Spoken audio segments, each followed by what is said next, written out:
Ayan. Tingnan nyo. Fish pan po yan.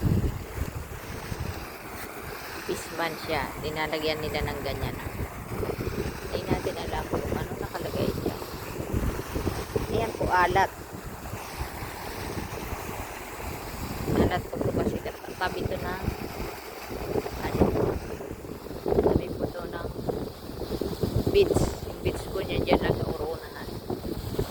Ayan, kulungan po yan ng isda. Ganyan ang gawa nila dito. Ayan. Mayroon pang ano,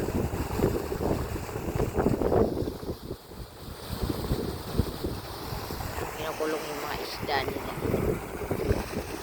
Ayan. Enjoy. Yan ang kapaligiran dito. Ayan. Ayan po kami.